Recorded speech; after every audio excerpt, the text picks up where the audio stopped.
Capítulo 14. Faltavam apenas 2 dias para a Páscoa e para a festa dos pães sem fermento. Os chefes dos sacerdotes e os mestres da lei estavam procurando um meio de flagrar Jesus em algum erro e matá-lo, mas diziam, não durante a festa, para que não haja tumulto entre o povo. Estando Jesus em Betânia, reclinado à mesa na casa de um homem conhecido como Simão, o leproso, aproximou-se dele certa mulher com um frasco de alabastro contendo um perfume muito caro, feito de nardo puro. Ela quebrou o frasco e derramou o perfume sobre a cabeça de Jesus.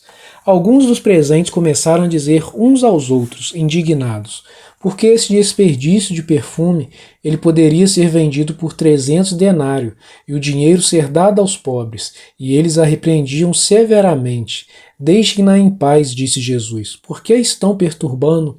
Ela praticou uma boa ação para comigo, pois os pobres vocês sempre terão com vocês e poderão ajudá-los sempre que o desejarem, mas a mim vocês nem sempre terão.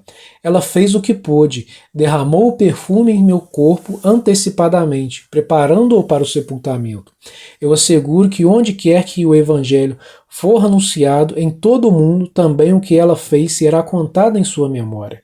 Então, Judas Iscariotes, um dos 12, dirigiu-se aos chefes dos sacerdotes a fim de lhes entregar Jesus. A proposta muito os alegrou e lhe prometeram dinheiro, assim ele procurava uma oportunidade para entregá-lo. No primeiro dia da festa dos pães sem fermento, quando se costumava sacrificar o cordeiro pascal, os discípulos de Jesus lhe perguntaram: aonde queres que vamos e te preparemos a refeição da Páscoa?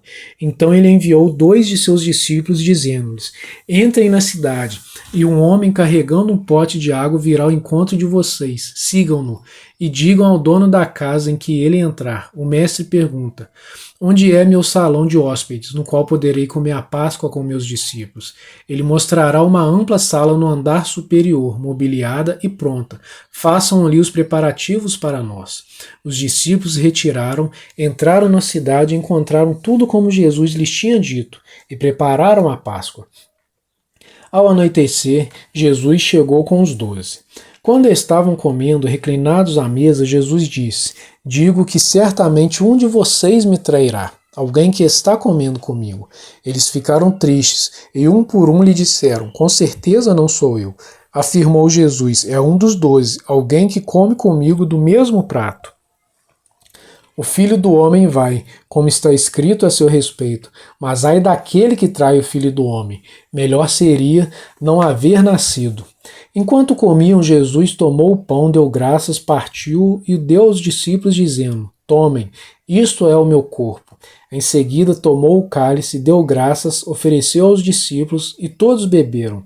E disse-lhes: isto é o meu sangue da aliança, que é derramado em favor de muitos. Eu afirmo que não beberei outra vez do fruto da videira até aquele dia em que beberei o vinho novo no reino de Deus. Depois de terem cantado o hino, saíram para o Monte das Oliveiras. Disse-lhe Jesus: vocês todos me abandonarão, pois está escrito: ferirei o pastor e as ovelhas serão dispersas. Mas, depois de ressuscitar, irei adiante de vocês para a Galiléia. Pedro declarou: ainda que todos te abandonem, eu não te abandonarei. Respondeu Jesus: asseguro que ainda hoje, esta noite, antes que 2 vezes cante o galo, 3 vezes você me negará. Mas Pedro insistia ainda mais: mesmo que seja preciso que eu morra contigo, nunca te negarei. E todos os outros disseram o mesmo. Então foram para um lugar chamado Getsêmani, e Jesus disse aos seus discípulos: sentem-se aqui enquanto vou orar. Levou consigo Pedro, Tiago e João e começou a ficar aflito e angustiado. E lhes disse: a minha alma está profundamente triste, numa tristeza mortal. Fiquem aqui e vigiem. Indo um pouco mais adiante, prostrou-se e orava para que, se possível, fosse afastada dele aquela hora. E dizia: Abba, Pai, tudo te é possível. Afasta de mim este cálice. Contudo, não seja o que eu quero, mas sim o que tu queres. Então voltou aos seus discípulos e os encontrou dormindo. Simão, disse ele a Pedro: você está dormindo? Não pode vigiar nem por 1 hora? Vigiem e orem para que não caiam em tentação. O espírito está pronto, mas a carne é fraca. Mais uma vez ele se afastou e orou, repetindo as mesmas palavras. Quando voltou, de novo os encontrou dormindo, porque seus olhos estavam pesados. Eles não sabiam o que lhe dizer. Voltando-se pela terceira vez, ele lhes disse: Vocês ainda dormem e descansam? Basta, chegou a hora. Eis que o Filho do Homem está sendo entregue nas mãos dos pecadores. Levantem-se e vamos. Aí vem aquele que me trai. Enquanto ele ainda falava, apareceu Judas, um dos 12. Com ele estava uma multidão armada de espadas e varas, enviada pelos chefes dos sacerdotes, mestres da lei e líderes religiosos. O traidor havia combinado um sinal com eles. Aquele a quem eu saudar com um beijo é ele. Prendam-no e levem-no em segurança. Dirigindo-se imediatamente a Jesus, Judas disse: Mestre, e o beijou. Os homens agarraram Jesus e o prenderam. Então um dos que estavam por perto puxou a espada e feriu o servo do sumo sacerdote, decepando-lhe a orelha. Disse Jesus: Estou eu chefiando alguma rebelião para que vocês venham me prender com espadas e varas? Todos os dias eu estive com vocês, ensinando no templo, e vocês não me prenderam, mas as escrituras precisam ser cumpridas. Então todos os abandonaram e fugiram. Um jovem, vestido apenas um lençol de linho, estava seguindo Jesus. Quando tentaram prendê-lo, ele fugiu nu, deixando o lençol para trás. Levaram Jesus ao sumo sacerdote, e então se reuniram todos os chefes dos sacerdotes, os líderes religiosos e os mestres da lei. Pedro seguiu de longe até o pátio do sumo sacerdote. Sentando-se ali com os guardas, esquentava-se junto ao fogo. Os chefes dos sacerdotes e todo o sinédrio estavam procurando depoimentos contra Jesus, para que pudessem condená-lo à morte, mas não encontravam nenhum. Muitos testemunharam falsamente contra ele, mas as declarações deles não eram coerentes. Então se levantaram alguns e declararam falsamente contra ele. Nós o ouvimos dizer: Destruirei este templo feito por mãos humanas, e em 3 dias construirei outro, não feito por mãos de homens. Mas nem mesmo assim o depoimento deles era coerente. Depois o sumo sacerdote levantou-se diante deles e perguntou a Jesus: Você não vai responder à acusação que estes fazem sobre você? Mas Jesus permaneceu em silêncio e nada respondeu. Outra vez o sumo sacerdote lhe perguntou: Você é o Cristo, o Filho do Deus bendito? Sou, disse Jesus. E vereis o Filho do Homem assentado à direita do Poderoso, vindo com as nuvens do céu. O sumo sacerdote, rasgando as próprias vestes, perguntou: Por que precisamos de mais testemunhas? Vocês ouviram as blasfêmias. O que acham? Todos o julgaram digno de morte. Então alguns começaram a cuspir nele, vendaram-lhe os olhos e, dando-lhe murros, diziam: Profetize! E os guardas o levaram, dando-lhe tapas. Estando Pedro embaixo no pátio, uma das criadas do sumo sacerdote passou por ali. Vendo Pedro aquecer-se, olhou bem para ele e disse: Você também estava com Jesus, o Nazareno. Contudo, ele o negou, dizendo: Não conheço, nem sei do que você está falando, e saiu para o alpendre. Quando a criada ouviu lá, disse novamente aos que estavam por perto: Esse aí é um deles. De novo ele negou. Pouco tempo depois, os que estavam sentados ali disseram a Pedro: Certamente você é um deles. Você é Galileu. Ele começou a se amaldiçoar e jurar: Não conheço o homem de quem vocês estão falando. E logo o galo cantou pela segunda vez. Então Pedro se lembrou da palavra que Jesus lhes tinha dito: Antes que 2 vezes cante o galo, você me negará 3 vezes. E se pôs a chorar. Capítulo 15. De manhã bem cedo, os chefes dos sacerdotes, com os líderes religiosos, os mestres da lei e todo o sinédrio chegaram a uma decisão. Amarrando Jesus, levaram-no e o entregaram a Pilatos. Você é o rei dos judeus? Perguntou a Pilatos. Tu dizes, respondeu Jesus. Os chefes dos sacerdotes o acusavam de muitas coisas. Então Pilatos lhe perguntou novamente: Você não vai responder? Veja de quantas coisas o estão acusando, mas Jesus não respondeu nada, e Pilatos ficou impressionado. Por ocasião da festa, era costume soltar um prisioneiro que o povo pedisse. Um homem chamado Barrabás estava na prisão com os rebeldes que haviam cometido assassinato durante uma rebelião. A multidão chegou e pediu a Pilatos que lhe fizesse o que costumava fazer.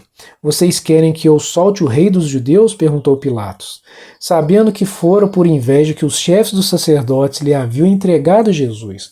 Mas os chefes dos sacerdotes incitaram a multidão a pedir que Pilatos, ao contrário, soltasse Barrabás. Então, que farei com aquele a quem vocês chamam um rei dos judeus? Perguntou-lhes Pilatos. Crucifica-o, gritaram eles. Por quê? Que crime ele cometeu? Perguntou Pilatos. Mas eles gritavam ainda mais, crucifica-o. Desejando agradar a multidão, Pilatos soltou-lhe Barrabás, mandou açoitar Jesus e o entregou para ser crucificado.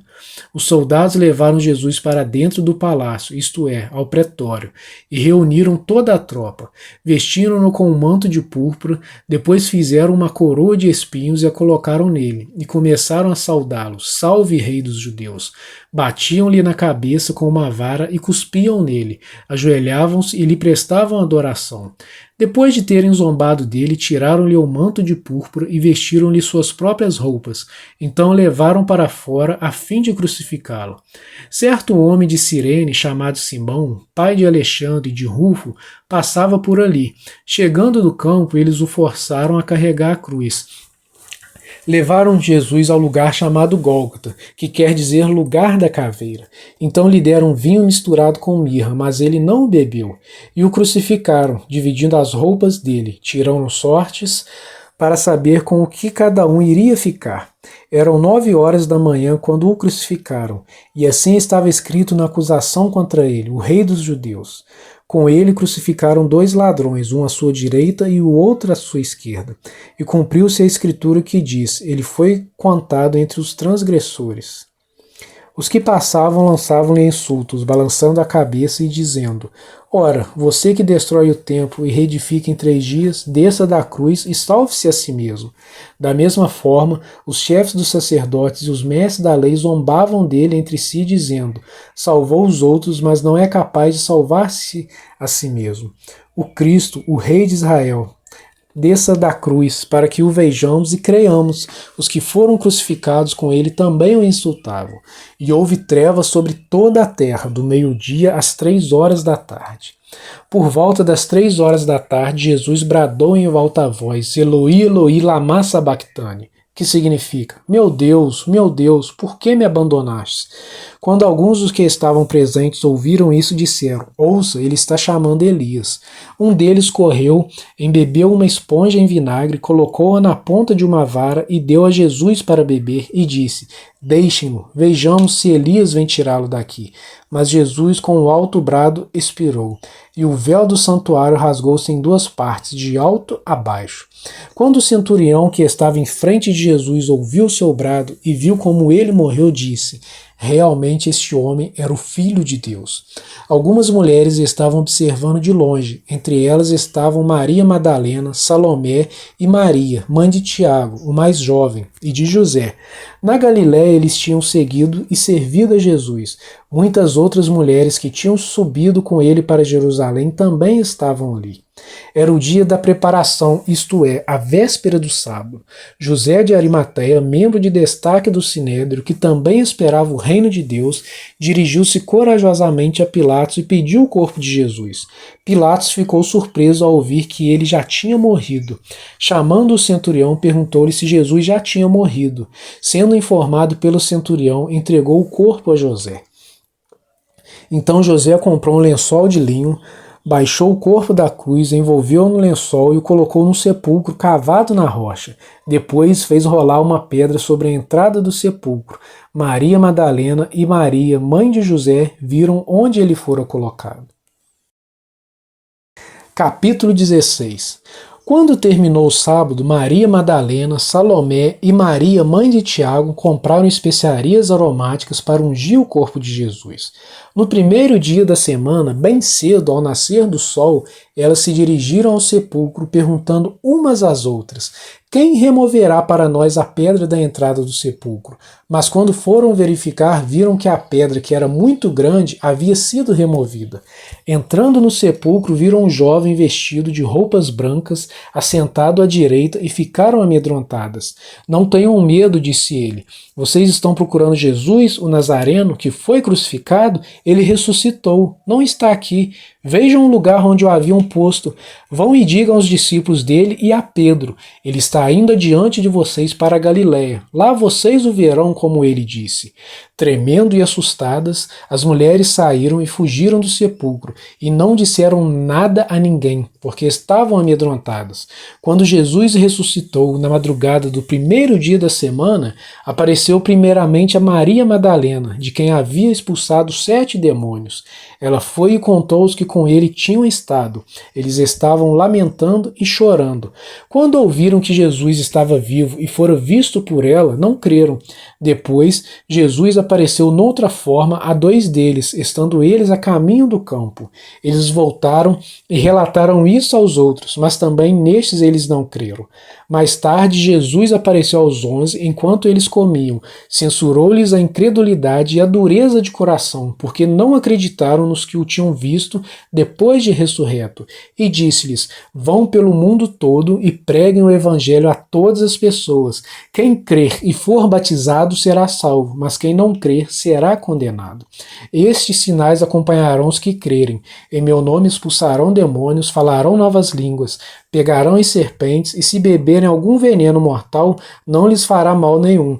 Imporão as mãos sobre os doentes, e estes ficarão curados. Depois de lhes ter falado, o Senhor Jesus foi elevado aos céus e assentou-se à direita de Deus.